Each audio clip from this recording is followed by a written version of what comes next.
September 9, 1552, northern Hungary. Captain István Dobó stood on the eastern wall of Eger Castle.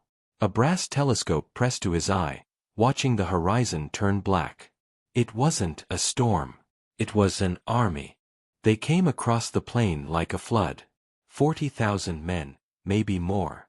The front group was cavalry. Thousands of horsemen moving in perfect lines, their armor catching the morning sun. Behind them came the foot soldiers, column after column stretching back for miles. And behind them, the big weapons. Massive bronze cannons pulled by teams of oxen. Each gun needed 50 men to move it. Dobó lowered the telescope. His hands were steady, but his mind was doing the math that every soldier learns to fear. 2,000 defenders inside these walls. 40,000 coming to kill them. 20 to 1. Captain. The voice belonged to Lieutenant Ferenc Solt. Young and trying hard not to sound terrified. What do we do? Dobó turned to face his officers, men he'd trained, fought beside, trusted. They were looking at him the way drowning men look at a rope. We hold, Dobó said quietly. We hold until there's nothing left to hold with. And if they break through, then we make them pay for every inch. Before we go further, let me ask you something. If you appreciate stories like this, real history, real people facing impossible odds, do me a favor. Hit that like button and drop a comment below. It genuinely helps this video reach more people who care about the past. And trust me, you'll want to see how this ends because what happened at Eger in the autumn of 1552 shouldn't have been possible. A group of 800 soldiers, 1,200 civilians, women, children, priests, refugees with nowhere else to run, facing the most powerful military machine on earth. They had 3 months of food if they rationed carefully. 42 cannons, most of them cracked or outdated. Walls that hadn't been tested in a real siege for a generation. And they had István Dobó, a man who had spent 3 years preparing for a battle everyone said would never come.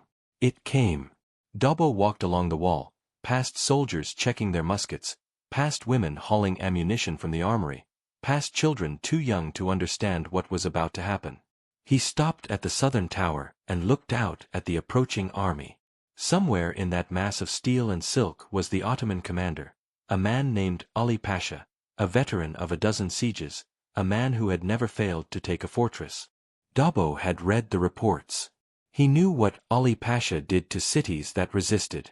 He knew about the slaves, the executions, the heads mounted on pikes as warnings. He knew, and he stayed anyway. Send word to every station, Dobó said. All civilians to the inner keep. All soldiers to their positions. No one fires until I give the order. Sir, should we try to negotiate? Dobó looked at Solt. The boy was 19, the son of a Budapest merchant, barely old enough to shave. There's nothing to negotiate, Dobó said. They want this castle. We won't give it to them. So we're going to teach them what it costs to take something from Hungarians. He turned and walked toward the command tower, his boots echoing on stone that had stood for 200 years. In 6 weeks, that stone would be soaked in blood. In 6 weeks, the name Eger would be carved into history. But on this morning, all István Dobó could do was watch the empire come to swallow him whole and decide again as he decided every day for 3 years that he would not run. The Ottoman army reached the edge of cannon range and stopped. 40,000 men waiting. 2,000 souls refusing to break. The siege was about to begin. To understand what Dobó was facing, you need to understand what the Ottoman Empire had become by 1552. This wasn't some poorly organized group of tribes. This was the most advanced military power on the planet. An empire that stretched from the Persian Gulf to the gates of Vienna, from the deserts of Arabia to the Danube River. At its head sat Sultan Suleiman the Magnificent, and the title wasn't just for show. He'd been on the throne for 32 years and hadn't stopped conquering. 1521, Belgrade fell, the gateway to Hungary, captured after a 3-week siege. 1522, Rhodes fell. The Knights Hospitaller, who'd held the island for 2 centuries, surrendered after 6 months of bombardment. 1526. Mohacs. The Hungarian army met Suleiman in open battle and was destroyed. 20,000 Hungarians dead in 2 hours. King Louis II drowned, fleeing the battlefield. The kingdom shattered. 1541. Buda fell. The capital of Hungary occupied. The country split into 3 pieces. Ottoman territory in the south, Habsburg-controlled west, and a narrow strip of independent Hungarian kingdoms in between. Eger sat in that strip, a fortress town on the frontier, the last major stronghold before the road to Vienna. If Eger fell, the Ottomans would have a clear path north. The Habsburg Empire would be next, then the German states, then the rest of Europe. No pressure. But the Ottomans didn't conquer through numbers alone. They conquered through innovation, discipline, and a military system that turned war into science. Their cannons were the largest in the world, cast in bronze by master craftsmen in Constantinople, inscribed with Quranic verses, and capable of hurling 300-pound stone balls through fortress walls. Their cavalry was legendary. Sipahi riders in layered armor who could fire a bow at full gallop and hit a target 100 yards away. Their engineers could build bridges across rivers in hours, dig tunnels under walls, construct siege towers that rose higher than church steeples. And then there were the Janissaries. The Janissaries were the nightmare Europe whispered about. They were Christian boys taken as tribute from conquered villages across the Balkans, removed from their families at age 7 or 8, brought to Constantinople, converted to Islam, and trained. The training was brutal by design. The boys learned to fight, to shoot, to endure pain without flinching. They were beaten for weakness, starved for discipline, drilled until obedience was reflex. By the time they were 16, they weren't boys anymore. They were weapons. They wore distinctive uniforms, long robes, tall white felt hats, curved swords at their belts.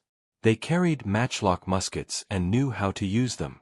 They moved in formation, fought in silence, and showed no mercy. They were forbidden to marry, forbidden to own property, forbidden any loyalty except to the Sultan.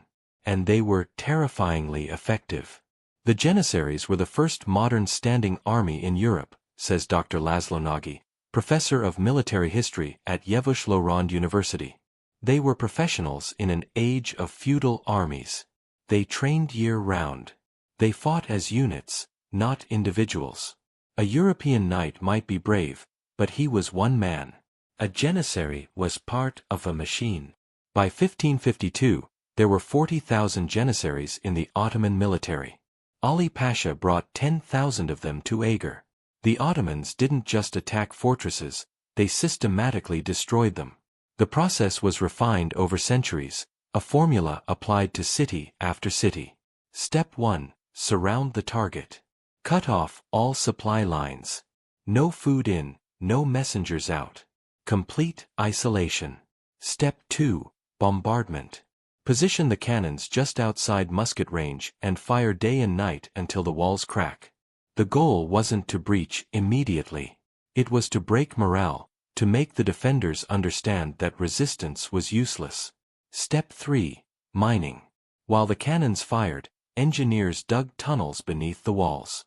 They'd shore up the tunnels with wooden beams, packed the space with gunpowder, then light the fuse and collapse entire sections of fortification. Step 4. Assault. Once a breach opened, send in the Janissaries. Wave after wave, climbing over their own dead if necessary until the defenders were overwhelmed. Step 5. Occupation or extermination depending on how long the city resisted. It worked. It always worked. In 1543, the Ottomans besieged Székesfehérvár, the ancient coronation city of Hungarian kings.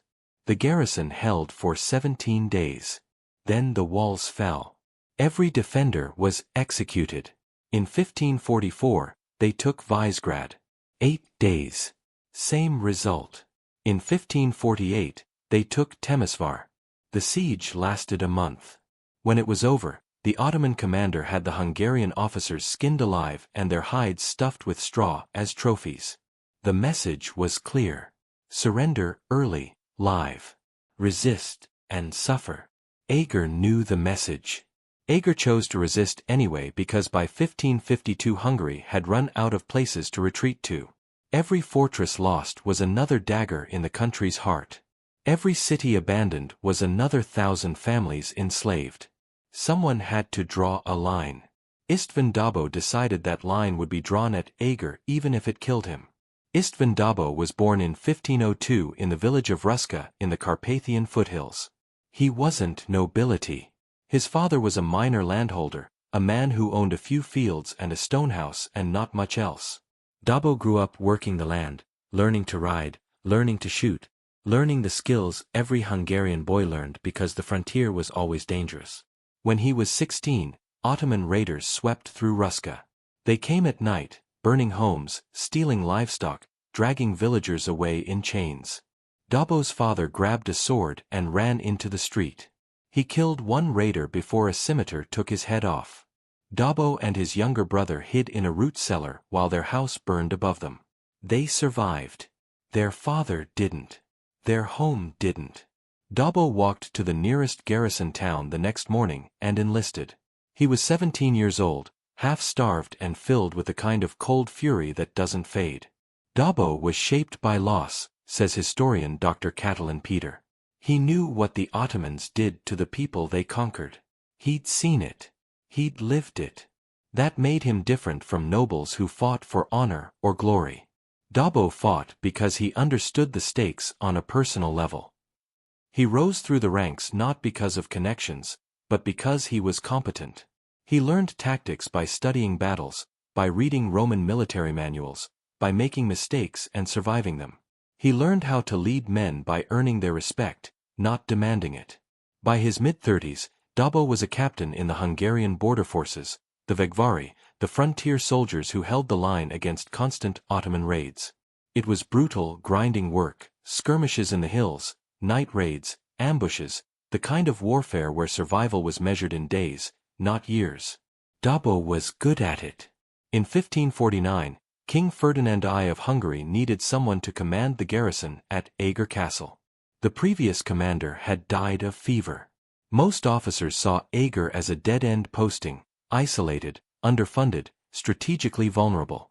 Dobó saw it as essential. He accepted the assignment. Dobó arrived at Eger in the spring of 1549 and immediately started preparing for a siege no one thought would come. He reinforced the walls with earthworks, widening them to absorb cannon fire. He stockpiled grain, gunpowder, and cannonballs.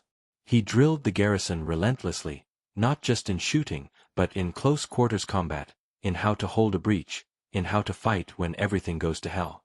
He recruited local men as militia.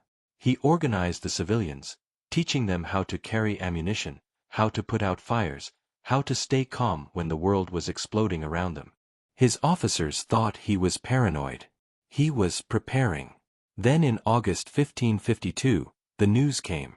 Buda had reinforced its Ottoman garrison. Suleiman had sent a massive army north under Ali Pasha. Their target, Eger. The Hungarian High Command sent Dobó orders. Evacuate the castle. Pull back to safer territory. Don't waste men defending a position that couldn't be held. Dobó read the orders in his command chamber alone, staring at the words for a long time. Then he burned the letter. Dobó understood something the High Command didn't, says Dr. Nagy. Every fortress they abandoned made the next one harder to defend. If you keep retreating, eventually you run out of ground. Somebody had to stop running. He called his officers together and told them the truth. We've been ordered to evacuate. I'm refusing the order. Anyone who wants to leave can do so now with no shame. But I'm staying. This castle stands, or I die in its rubble. Silence. Then Lieutenant Solt spoke. I'll stay. Then another officer. And I. Then another. By the end of the meeting, every officer had committed to staying. 800 soldiers, 1,200 civilians, refugees who'd fled burned villages, families who had nowhere else to run, priests and merchants and farmers who'd come to Eger because it was supposed to be safe. Dobó made them a promise. I won't lie to you. The odds are against us. The Ottomans are stronger, better armed, and they have 40,000 men. But we have these walls. We have each other. And we have something they don't, a reason to fight that goes beyond orders. This is our land, our home. If they want it, they'll have to bury us under it." The civilians listened. Some wept. Some prayed. None of them left. By late August, the roads leading to Eger were clogged with refugees. They came from the villages to the south. Mezőkövesd, Karakend, places the Ottoman advance guard had already reached. Smoke rose from the horizon every day. At night, you could see the glow of burning homes. The refugees arrived with whatever they could carry. Wagons piled with grain sacks and family heirlooms. Children clutching dolls, old men leaning on walking sticks, eyes blank with shock. Eger opened its gates and let them in. Among the refugees was a woman named Eva Cici. She was 34, the widow of a Hungarian cavalry officer who died at the Battle of Mohacs 26 years earlier. She'd raised their son, Mihai, alone, running a small estate outside Mezőkövesd. She was educated, literate, and had a reputation for being stubborn as iron. When the Ottoman scouts appeared on her land, her neighbors urged her to flee north to the safer Habsburg territories. Eva refused. "If I run," she told her son, "where does it stop? How many times do we abandon our homes before we decide to defend them?"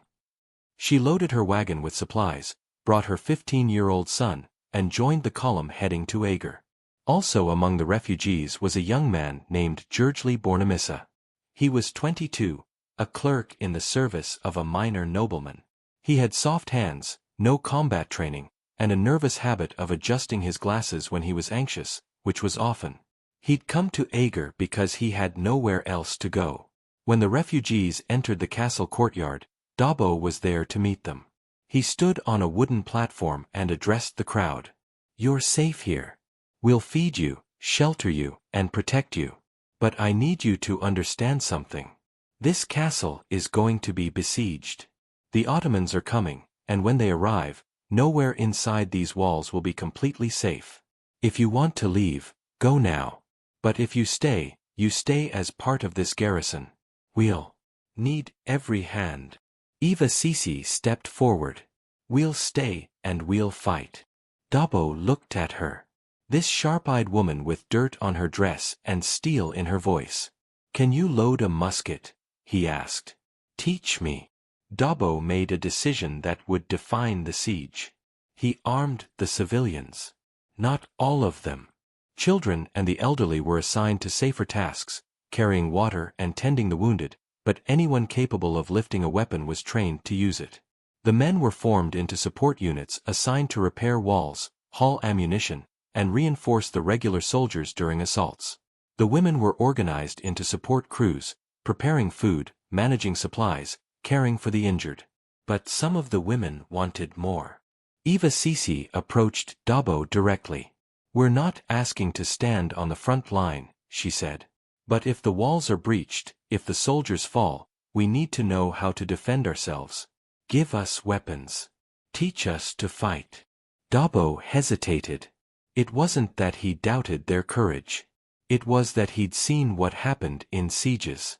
He'd seen what the Ottomans did to women captured in fallen cities. But Eva didn't flinch. "We know the risks, Captain. We'd rather die fighting than wait to be taken." Dobó nodded slowly. "All right, report to the armory at dawn." Over the next 2 weeks, Eger transformed. Women learned to load and fire matchlock muskets. They practiced hauling heavy cauldrons of boiling water to the walls. They were taught to recognize the sound of mining beneath the foundations, to watch for siege towers, to stay low when arrows filled the sky. Janissary Bornemissa, the nervous clerk, volunteered to help dig defensive trenches. He'd never done manual labor in his life. His hands blistered and bled. He kept digging. Children were assigned to carry stones to the walls, ammunition for when the defenders ran out of everything else. The elderly prepared bandages, sharpened blades, and kept the kitchens running. The castle became a single organism, every person a vital part. Dobó walked the walls every evening watching his people work. He saw Eva Sisi practicing with a musket, her jaw set in concentration. He saw Bornemissa stumbling under the weight of a basket of rubble, refusing help. He saw soldiers teaching farmers how to hold a spear, how to stand in formation, how to trust the man beside you. And he felt something he hadn't felt in years. Hope. Not that they would win. He was too experienced to believe that, but hope that whatever happened, these people would not go quietly. On September 8, 1552, the last refugee column arrived. The gates were sealed. The watchtowers reported movement on the southern horizon. Dobó stood on the eastern wall, looking out at the empty plain and waited. The next morning, the horizon turned black. The Ottomans had arrived. The siege begins, cannons, janissaries and blood. The Ottoman force that surrounded Eger in September 1552 was commanded by two experienced military leaders, Ali Pasha, the Pasha of Buda, and Kara Ahmed Pasha. Ali Pasha had served in multiple campaigns across the Ottoman Empire. He had participated in sieges in Persia, supervised military operations in the Balkans, and administered Ottoman-controlled Hungary from his base in Buda. He was methodical, patient, and used to success. Historical records suggest that Ali Pasha did not initially view Eger as a big challenge. The fortress was isolated, lightly garrisoned, and cut off from reinforcement. Ottoman intelligence estimated the garrison at fewer than 1,000 soldiers. By comparison, Ali Pasha commanded approximately 40,000 troops, including 10,000 janissaries, 15,000 provincial cavalry, and large groups of engineers, sappers, and artillery specialists. The Ottoman siege train included heavy bronze cannons capable of firing stone projectiles weighing up to 300 pounds. These guns had demolished fortress walls across Europe, Asia, and North Africa. Ottoman siege doctrine in this period was highly developed, explains Dr. Gabor Agostin, professor of history at Georgetown University and specialist in Ottoman military history. They didn't rush. They systematically isolated the target, destroyed its defenses through bombardment and mining, then overwhelmed it through coordinated assault.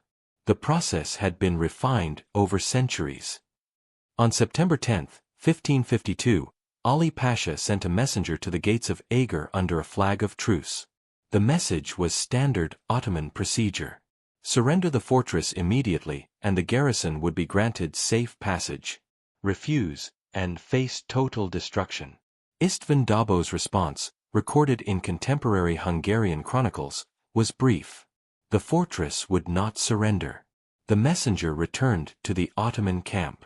Ali Pasha gave the order to begin bombardment. On September 11, 1552, the Ottoman artillery opened fire. The sound was unlike anything most of the defenders had experienced. The heavy cannons produced a deep, earth-shaking boom that could be heard for miles. The projectiles, massive stone balls, screamed through the air and struck the castle walls with devastating force. When a 300-pound stone ball hits a medieval fortification, the impact creates shock waves that spread through the masonry. Mortar cracks, stones shift, entire sections of wall can collapse inward. The Ottomans positioned their heavy guns approximately 800 yards from the castle, just beyond the effective range of Eger's lighter defensive cannons. This allowed them to bombard the walls without much risk. The Hungarian guns at Eger were mostly smaller caliber pieces, suitable for anti-personnel work, but not for counter-battery fire at that range, notes Colonel Vass. Dobó couldn't silence the Ottoman guns. All he could do was absorb the punishment and repair the damage as quickly as possible. The bombardment continued day and night. Ottoman gunners worked in shifts, maintaining a steady rhythm of fire designed to wear down both the fortifications and the defenders' morale. Historical accounts describe the mental toll. The constant noise made sleep impossible. Dust filled the air. Defenders developed what modern soldiers would recognize as shell shock. A numbed, exhausted state caused by long exposure to artillery fire. But the walls held. Dobó had prepared for this. The earthwork ramparts he'd built behind the stone walls absorbed much of the energy from the cannonballs. When sections of masonry crumbled, work crews immediately filled the gaps with timber, rubble, and packed earth. The Ottomans fired hundreds of rounds in the first week alone. The outer walls showed damage, but no major breaches opened. Ali Pasha adjusted his strategy. If the cannons alone wouldn't break the fortress, he would combine bombardment with direct assault. On September 16, 1552, the first major attack began. Shortly after dawn on September 16, Ottoman drums began to beat. The sound was rhythmic, constant, and deliberately intimidating. Thousands of Janissaries assembled in formation outside the castle walls, organized into attack columns. They carried scaling ladders, long wooden structures designed to hook onto the top of battlements. They wore minimal armor, padded tunics, small round shields, helmets, favoring mobility over protection. They were armed with swords, daggers, and matchlock muskets. According to Georgely Bornemissa's eyewitness account written after the siege, the Janissaries advanced in near silence except for the drums. No war cries, no shouting, just thousands of men moving forward in disciplined lines. This was psychological warfare, says Dr. Finkel. The silence was more terrifying than screaming. It demonstrated discipline, confidence, and that victory was certain. The message was clear. You cannot stop this. The Hungarian defenders waited on the walls, matchlocks loaded, cannons primed with grapeshot. István Dobó reportedly gave the order to hold fire until the attackers were within 50 yards. When the Janissaries reached that distance, the walls erupted. Eger's cannons fired simultaneously, loaded with anti-personnel rounds. Canvas bags filled with dozens of iron balls that scattered like deadly hail. Muskets cracked in ragged volleys. Crossbowmen released bolts. The front ranks of the Ottoman assault collapsed, but the men behind them kept coming. Janissary tactics relied on accepting casualties to close the distance, explains Colonel Vass. They knew the first wave would be destroyed, but if enough men reached the walls, they could establish a foothold. Their numbers would do the rest. The Janissaries reached the base of the walls and threw up their ladders. Dozens of ladders slammed against the stone battlements. Soldiers began climbing. The Hungarian defenders met them at the top. Medieval siege warfare, particularly fighting on ladders and walls, was brutal in ways modern warfare is not. When a Janissary reached the top of a ladder, he had to pull himself over the wall while Hungarian defenders thrust spears at his face, swung axes at his hands, or simply pushed the ladder backward. Men fell screaming. Ladders toppled, carrying multiple soldiers down with them. Bodies began to pile at the base of the walls, but the Janissaries kept climbing. Historical records indicate that women played a direct combat role during this assault. Groups of civilian women organized by Eva Sisi and others hauled heavy cauldrons of boiling water to the ramparts. When Ottoman soldiers clustered at the base of ladders or tried to force their way through arrow slits, the women poured the scalding liquid down on them. The effect was devastating. Boiling water causes immediate, agonizing burns. Soldiers hit by it would drop their weapons, stumble, and fall. Those who survived were often blinded or so badly burned they couldn't continue fighting. The use of boiling liquids in siege defense was common in this period, notes Dr. Agustin. What made Eger unusual was the scale and organization. Dobó had stockpiled enormous quantities of water, oil, and rendered fats specifically for this purpose. And he trained civilians, including women, to deliver it under fire. The assault lasted approximately 4 hours. Wave after wave of Janissaries charged the walls.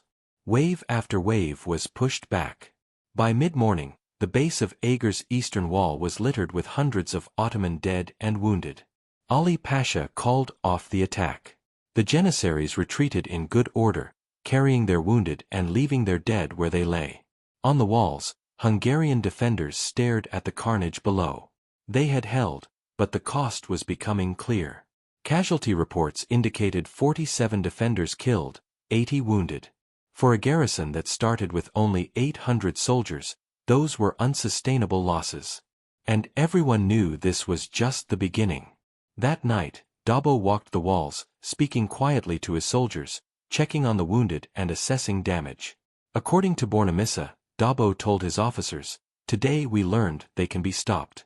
Tomorrow we prove we can do it again." But Ali Pasha was already adapting.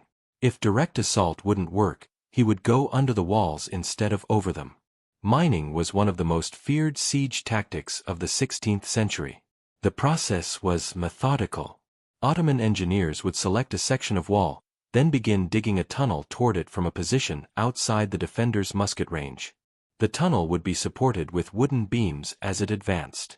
Once the tunnel reached the foundation of the wall, the miners would dig a large chamber directly beneath the masonry.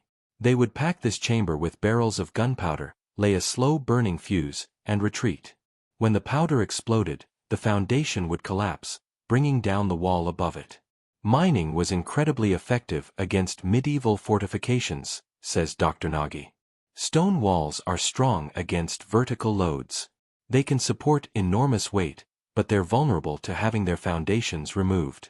Once the ground beneath them gives way, they pancake. The challenge for defenders was detection and response. Dobó employed a technique that had been used since ancient times. Water-filled bowls placed on the ground inside the castle. When Ottoman miners dug beneath the walls, the vibrations would cause ripples in the water. Observers watched these bowls constantly. When ripples appeared, they could estimate the approximate location of the enemy tunnel. The counter tactic was called counter-mining.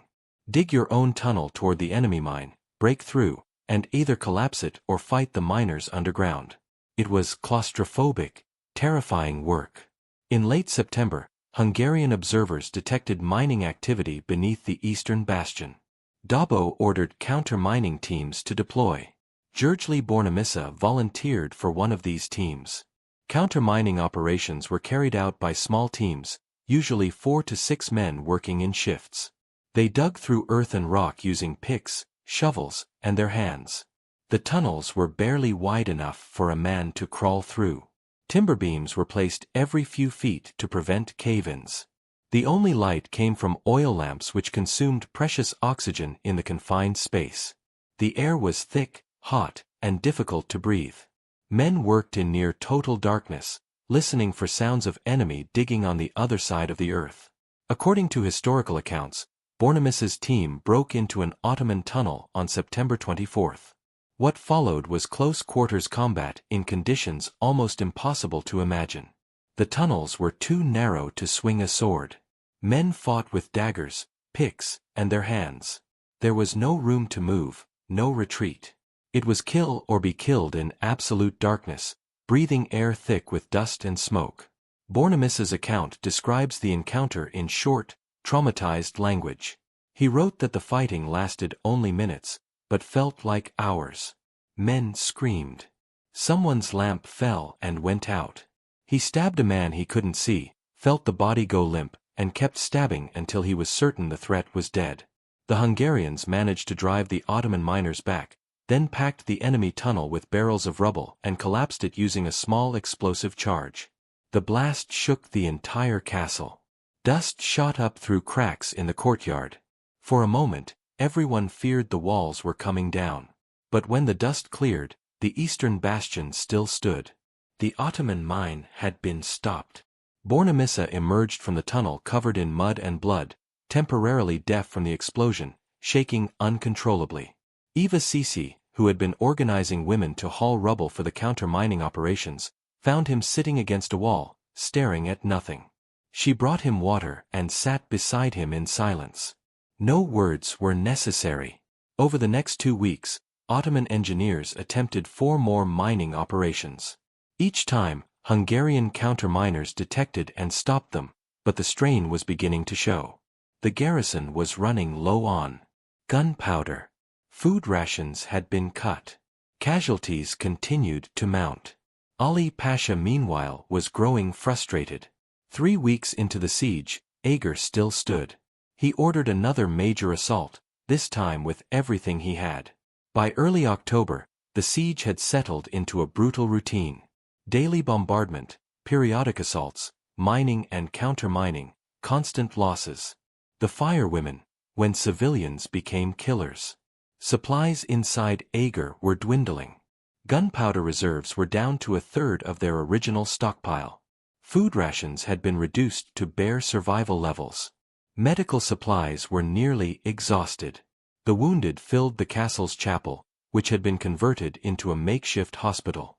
Civilian women tended injuries with limited bandages, no anesthesia, and nothing but prayer for infection. Morale remained high, but everyone understood the math. Every casualty weakened the defense. Every spent barrel of gunpowder brought them closer to helplessness. On October 3, the Ottomans launched their largest assault yet. This time, Ali Pasha committed nearly 15,000 troops simultaneously, attacking multiple sections of the wall at once to spread the defenders thin. The assault began at dawn with an intensified bombardment. Ottoman cannons fired for 2 hours straight, concentrating on the eastern and southern walls.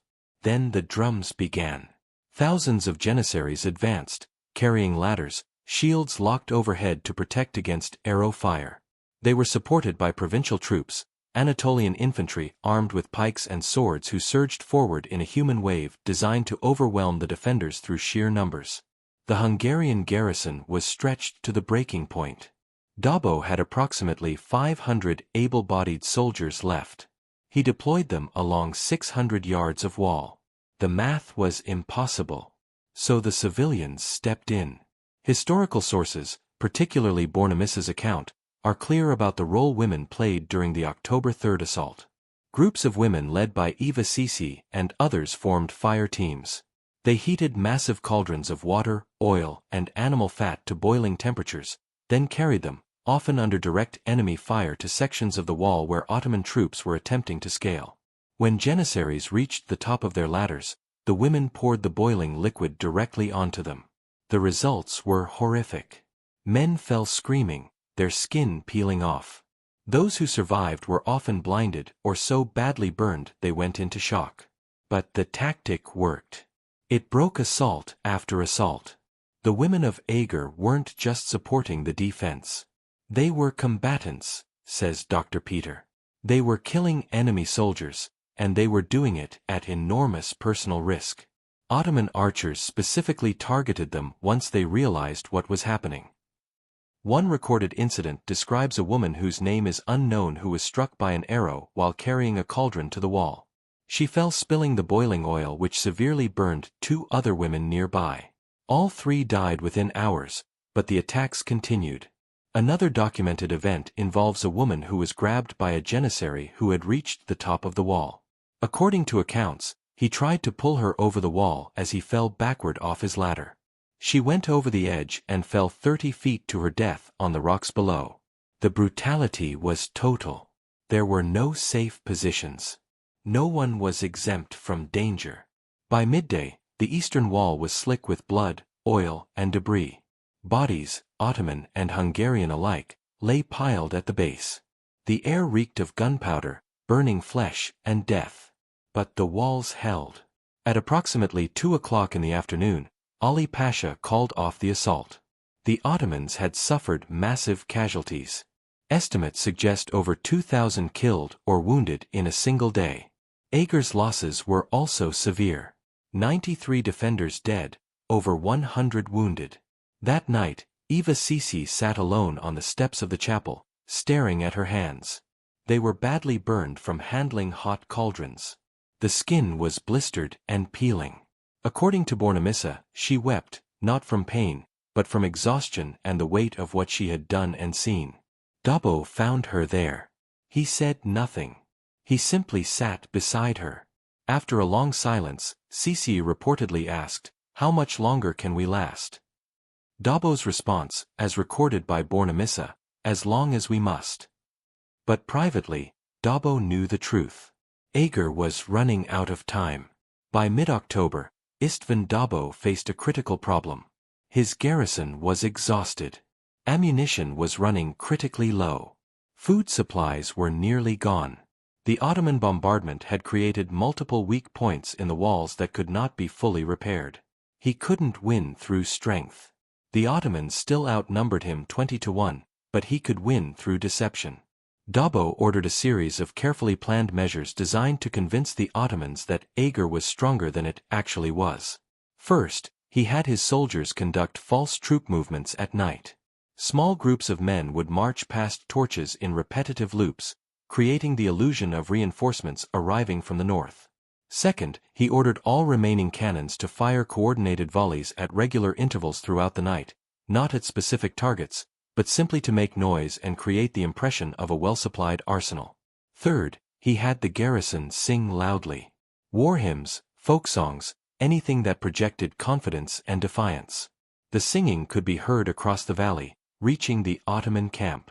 This was psychological operations in the 16th century, says Dr. Nagy. Dobó understood that Ali Pasha was making decisions based on intelligence reports and observations. If he could manipulate those observations, he could influence Ottoman decision-making. The strategy worked. Ottoman scouts reported back to Ali Pasha that the fortress appeared to have received reinforcements. The volume of cannon fire suggested adequate supplies. The singing indicated high morale. By late October, Ali Pasha was facing his own crisis. The siege had dragged on for over a month. He had lost thousands of men. His supply lines were stretched. Winter was approaching, and campaigning in the Hungarian highlands during winter was a logistical nightmare. Moreover, his reputation was at stake. He had assured the Sultan that Eger would fall quickly. Instead, it had become a long, costly stalemate. Ottoman military records preserved in the archives in Istanbul indicate that Ali Pasha sent messages back to Constantinople requesting additional troops and supplies. But he also knew that reinforcements would take weeks to arrive, and every day the siege continued, his position weakened. There was another factor: Hungarian relief forces. Throughout October, there were persistent rumors that a Hungarian relief army was being assembled in the north. Ottoman scouts reported troop movements. Cavalry patrols clashed with Hungarian outriders. The rumors were partly true. King Ferdinand had authorized the formation of a relief column, but internal political disputes and lack of funds had delayed its departure. By mid-October, the relief force still hadn't left Bratislava. But Ali Pasha didn't know that. From his perspective, he was potentially facing a two-front battle. The stubborn fortress in front of him and a relief army approaching from behind. On October 12, he made a decision. One final, overwhelming assault. Commit every available soldier. If Eger fell, the campaign would be salvaged. If it didn't, he would withdraw before winter and before any relief force could arrive. The date was set, October 17, 1552. The final assault, 39 days that changed Europe. Every soldier in the Ottoman camp knew it. This would be the decisive battle. In Eger, Hungarian scouts observed the preparations, the massing of troops, the stockpiling of ladders and siege equipment, the movement of artillery into closer positions. Dobó called his officers together and told them the truth. The next assault would be total. The Ottomans would throw everything at the walls. If the defense broke anywhere, the castle would fall. He gave his final orders.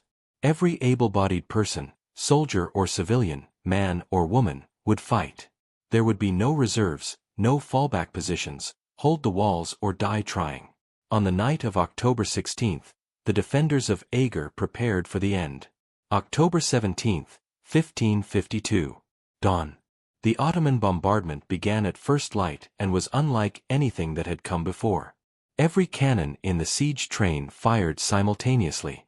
The noise was continuous, overwhelming, a physical force that made the ground shake and the air vibrate. For 2 hours, the cannons pounded the walls without pause. Sections of the eastern wall collapsed. The southern bastion cracked along its foundation. Dust and smoke filled the air so thickly that visibility dropped to a few yards. Then suddenly the cannons stopped. In the silence that followed, the drums began. According to multiple historical accounts, approximately 25,000 Ottoman troops attacked Eger simultaneously on the morning of October 17. The assault came from all sides. Janissaries stormed the eastern wall. Provincial infantry attacked the south. Cavalry dismounted and advanced on the western gates with battering rams. It was total war. The defenders met them with everything they had left. Cannons loaded with grapeshot fired point-blank into the mass of troops. Musketeers fired, reloaded, fired again until their barrels were too hot to touch. Women hurled stones, poured boiling oil, swung improvised weapons at anyone who reached the top of the walls. The fighting was savage and chaotic. Ottoman soldiers breached the outer wall in 3 locations. Janissaries poured through, clashing with Hungarian defenders in hand-to-hand combat in the narrow courtyards. Dobó personally led a counterattack into the largest breach. Armed with a sword and accompanied by approximately 50 soldiers, he charged directly into the mass of Janissaries, attempting to secure the gap. Contemporary accounts describe Dobó fighting with desperate fury, cutting down multiple opponents, rallying his men by sheer force of will. The counterattack succeeded in clearing the breach temporarily, but at enormous cost. Half of Dobó's men were killed or wounded in the fight. By mid-morning, the defense was collapsing. Ottoman troops held positions inside the outer courtyard.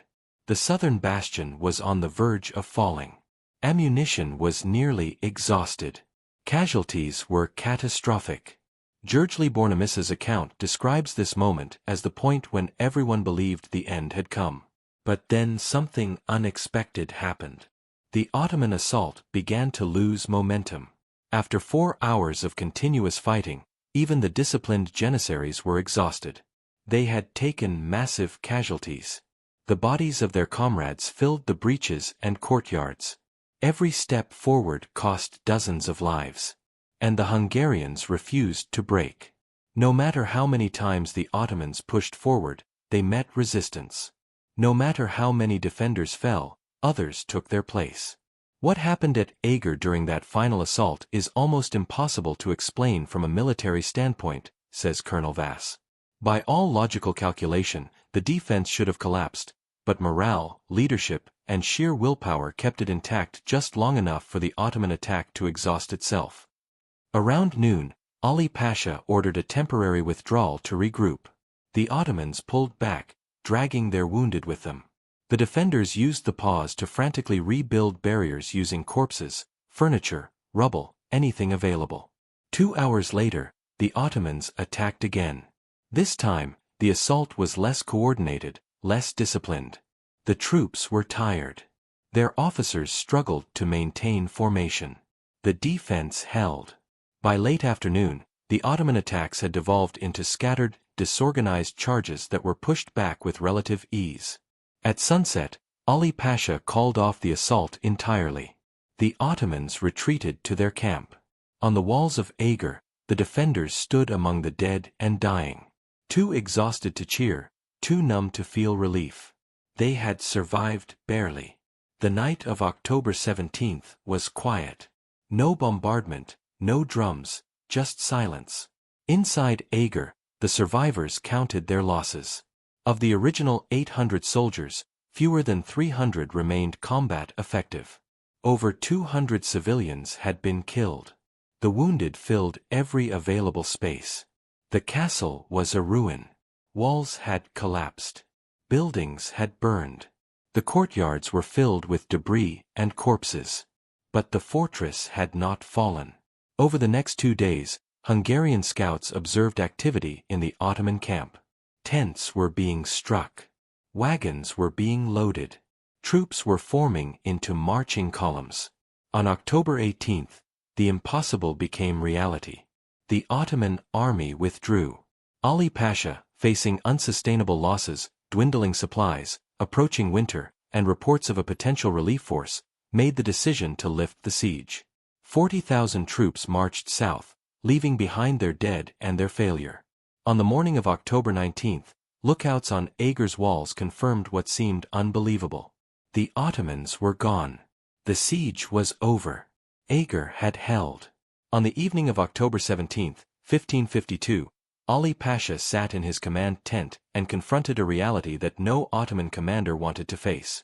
He had lost, not in a single catastrophic battle, but through slow, grinding attrition against an opponent that refused to accept the inevitable. The casualty reports were devastating. Ottoman losses during the siege are estimated at between 8,000 and 10,000 men killed or wounded. The October 17th assault alone had cost roughly 2,000 casualties. These weren't just numbers. They were Janissaries, elite troops that took years to train and could not be easily replaced. They were experienced soldiers, siege engineers, artillerymen. For the Ottoman military system, losing 10,000 men wasn't strategically crippling, explains Dr. Agustin.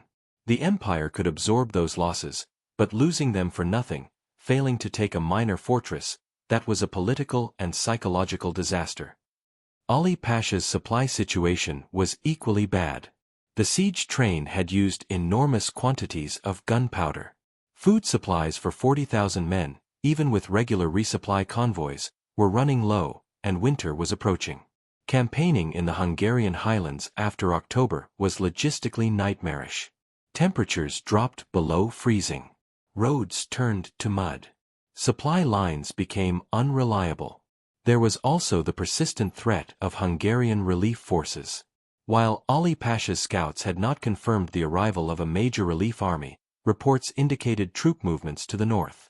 The possibility of being caught between a fortified position and a field army was a scenario no commander wanted. On October 18, Ali Pasha met with his senior officers. Ottoman military records preserved in the Topkapi Palace archives in Istanbul include references to this council. While the exact details of the discussion are not recorded, the outcome is clear. Ali Pasha ordered a general withdrawal. The decision was logical from a military standpoint, but it carried significant consequences. Ali Pasha had assured Sultan Suleiman that Eger would fall quickly. Instead, the siege had dragged on for 39 days and ended in failure. Retreating from Eger was a humiliation, says Dr. Finkel. Not just for Ali Pasha personally, but for the Ottoman military establishment. They had thrown overwhelming force at a minor fortress and been defeated by a garrison that on paper shouldn't have lasted a week. The withdrawal began immediately. Ottoman engineers took apart the siege works. Artillery pieces were loaded onto wagons. Tents were struck. The camp that had sprawled across the valley for over a month disappeared within 2 days. By the morning of October 19, the Ottoman army was in full retreat southward, leaving behind burned siege equipment they couldn't transport, mass graves for their dead, and the fortress they had failed to conquer. October 19, 1552 dawned cold and grey over Eger Castle. The defenders woke to silence. No cannon fire, no drums, no shouted orders from the Ottoman lines. For men and women who had lived under constant bombardment for 39 days, the silence was disorienting. Scouts were sent out cautiously, expecting ambush or trickery. What they found was an abandoned battlefield. The Ottoman camp was gone. Only debris remained. Broken ladders, discarded equipment, trampled earth where thousands of tents had stood. The message was relayed back to the castle. The siege was over. The Ottomans had withdrawn. Historical accounts describe the moment when this realization spread through the garrison. There was no immediate celebration, no cheering. The survivors were too exhausted, too traumatized, too overwhelmed. Gurgely Bornemissa wrote that many people simply collapsed where they stood and wept, not from joy, but from the sudden release of unbearable tension. Eva Sisi reportedly climbed to the highest point of the eastern wall, looked out at the empty plain where the Ottoman army had been, and sank to her knees. She stayed there for nearly an hour, staring at nothing, trying to process that she had survived. István Dobó walked the walls that morning, accompanied by his remaining officers. He surveyed the damage, shattered fortifications, collapsed buildings, courtyards filled with rubble and blood. According to later accounts, Dobó said very little. He simply walked, observed, and occasionally stopped to speak quietly with soldiers or civilians. Dobó understood that survival wasn't the same as victory, notes Dr. Nagy.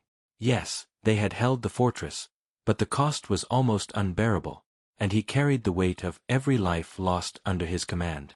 By midday, the reality of what had happened began to settle in. Eger, a minor fortress with 2,000 defenders, had withstood a siege by 40,000 Ottoman troops. They had done what everyone said was impossible, and the news was about to spread across Europe. The immediate aftermath of the siege was grim work. The first task was caring for the wounded. Over 300 people required medical attention, soldiers and civilians alike, suffering from everything from musket wounds to burns to injuries from falling masonry. The castle's makeshift hospital was overwhelmed.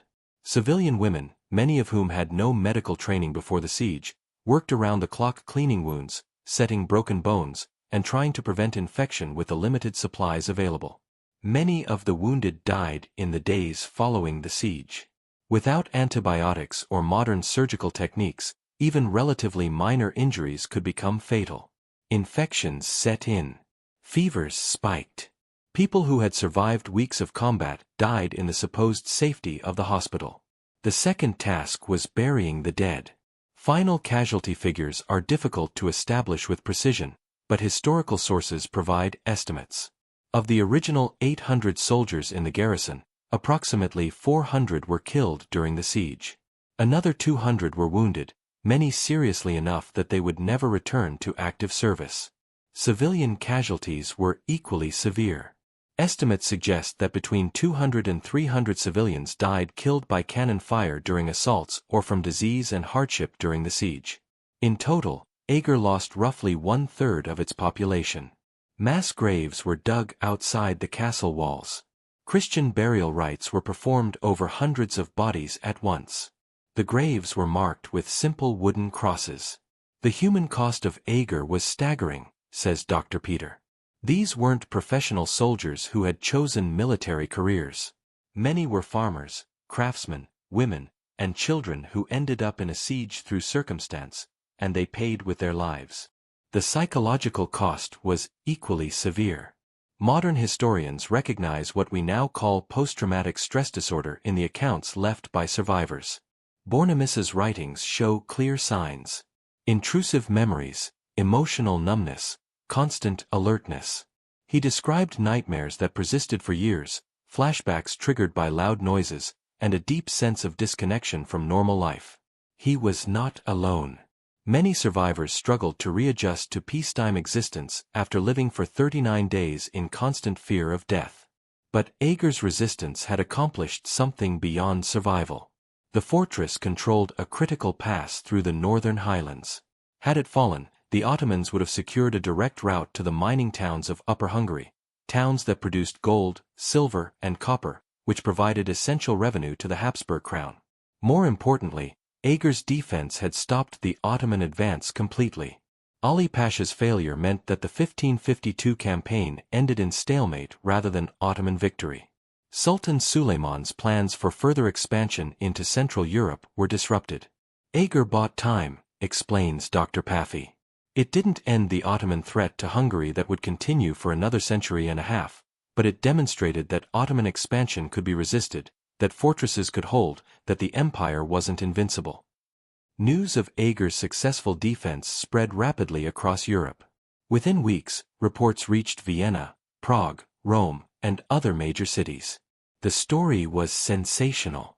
A tiny garrison had defeated the greatest military power on earth. The propaganda value was enormous. For decades, European Christians had watched the Ottomans advance, seemingly without limit. Constantinople had fallen. The Balkans had fallen. Hungary had been carved apart. The Siege of Vienna in 1529 had come terrifyingly close to success. Eger proved that resistance was possible. The psychological impact of Eger can't be overstated, says Dr. Finkel. It gave hope to people who had begun to view Ottoman conquest as inevitable. It showed that courage, preparation, and determination could overcome overwhelming odds. István Dobó was hailed as a hero throughout the Christian world. King Ferdinand I ennobled him, granting him estates and titles. The Pope sent a letter of praise. Chronicles written in the years following the siege praised Dobó as a Christian warrior who had stood against the enemy. Dobó himself was reportedly uncomfortable with the praise.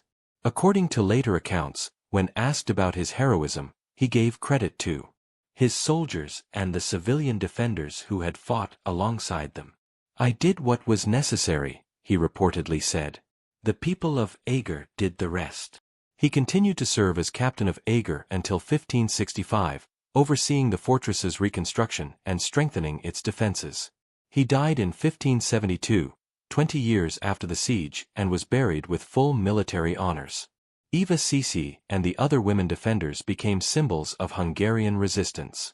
Chronicles and poems celebrated their bravery. Later generations would remember them as the Fire Women of Eger, civilians who had taken up arms to defend their homeland. György Bornemissa survived the siege and later wrote the most detailed eyewitness account of the events. His chronicle, published in the late 16th century, remains the primary historical source for the siege. He lived until 1589, serving in various administrative positions. His writings suggest he never fully recovered from the trauma of the siege, but he considered his survival and his ability to document what happened a sacred duty. These events must be remembered, he wrote in the introduction to his chronicle, so that future generations understand the price of freedom and the courage of those who refuse to surrender it. The Siege of Eger marked a turning point in the Ottoman Habsburg struggle for control of Central Europe. Following Ali Pasha's failure, Sultan Suleiman did not authorize another major offensive into northern Hungary for several years. Ottoman strategy shifted toward consolidating control over already conquered territories rather than pushing deeper into Habsburg lands. The fortress of Eger itself was extensively rebuilt and reinforced in the decades following the siege. It remained a critical stronghold on the frontier and was never again seriously threatened by Ottoman forces. The military lessons of Eger were studied by commanders throughout Europe. Dobó's defensive tactics, the use of earthwork reinforcements, the integration of civilian defenders, the emphasis on countermining operations, and the psychological warfare that convinced the Ottomans the garrison was stronger than it actually was, became textbook examples of effective siege defense. Eger demonstrated that even a relatively small force could defeat a much larger attacker if properly led, well prepared, and fighting on favorable terrain, notes Colonel Vass. Those principles remain valid in military doctrine today. The siege also had cultural and political effects. In Hungary, Eger became a symbol of national resistance. During periods of foreign occupation and political oppression over the following centuries, Hungarians invoked the memory of Eger as proof that their nation could survive against impossible odds. The fortress and the story of the siege became central to Hungarian national identity. In the 19th century, the novelist Gaza Gardonii wrote Eclipse of the Crescent Moon, a historical novel based on the siege that became one of the most beloved works in Hungarian literature. Today, Eger Castle is a national monument and museum. Thousands of visitors walk its restored walls each year, learning about the siege and the people who defended it. The Ottoman Empire, meanwhile, continued to pose a threat to Europe for another century and a half. But the momentum had shifted. After Eger, Ottoman expansion into Europe slowed. The disastrous Siege of Vienna in 1683 marked the beginning of a long Ottoman retreat. By the early 18th century, the Habsburgs had reconquered most of Hungary. The empire that had seemed unstoppable in 1552 eventually collapsed entirely in the early 20th century. But in 1552, none of that was foreseeable. All that mattered was that a small group of people facing destruction had refused to give up. And that refusal changed history. What makes the Siege of Eger significant isn't just the military outcome. It's what the siege represented. Ordinary people facing extraordinary circumstances, choosing to stand and fight rather than flee or surrender. The defenders of Eger weren't elite soldiers. Most were farmers, craftsmen, refugees, women who had never held a weapon before the siege, children who carried stones because there was nothing else they could do. They didn't fight for glory or conquest. They fought because the alternative, submission, enslavement, the destruction of their way of life was unacceptable. Eger is important because it reminds us that history isn't just made by kings and generals, says Dr. Peter. It's made by ordinary people in moments of crisis who decide that some things are worth fighting for even when the odds are overwhelming. The siege also demonstrates the importance of leadership. István Dobó wasn't a brilliant tactician or a charismatic leader. He was competent, steady, and committed. He prepared his garrison. He made rational decisions under pressure. He didn't panic when the situation became desperate. And perhaps most importantly, he trusted the people under his command, including civilians and women, to rise to the occasion. that trust was rewarded. Leadership in crisis isn't about grand gestures, notes Dr. Nagy. It's about preparation, clear communication, and believing that people are capable of more than they think they are. Dobó embodied that. The Siege of Eger also offers a lesson about the limits of military power. The Ottoman Empire had every advantage: numbers, technology, experience, resources. By every logical calculation they should have won. But wars aren't fought on spreadsheets. Morale matters. Terrain matters. Will matters. The Ottomans could besiege Eger. They could bombard it, mine it, assault it repeatedly, but they couldn't break the will of the people defending it. And ultimately, that made all the difference. If this story resonated with you, I need to ask a favor. Share this video. Leave a comment about what stood out to you. Was it the leadership, the civilian defenders, the impossible odds? Subscribe to the channel if you want more deep historical narratives like this. And here's a question worth thinking about. If you were in Eger in 1552, knowing the odds, knowing what was coming, would you have stayed and fought? Or would you have fled north to safety while you had the chance? There's no right answer. It's easy to admire heroism from a distance. It's much harder to choose it when your life is on the line. But that's exactly what 2,000 people did in the autumn of 1552. They looked at an empire, calculated the odds, and decided those odds didn't matter. They held a fortress that shouldn't have held. They defeated an army that shouldn't have been defeated. And they proved that courage, preparation, and refusal to surrender can accomplish what logic says is impossible. History remembers those who stand when standing seems useless. The defenders of Eger stood, and 4.5 centuries later were still telling their story. That's legacy. That's what matters. The Siege of Eger wasn't just a battle. It was a statement that freedom is worth defending. That ordinary people are capable of extraordinary things. And that the human spirit, when pushed to its limit, is more powerful than any army. In 1552, on a fortress crag in northern Hungary, 2,000 souls proved that truth, and the world has never forgotten.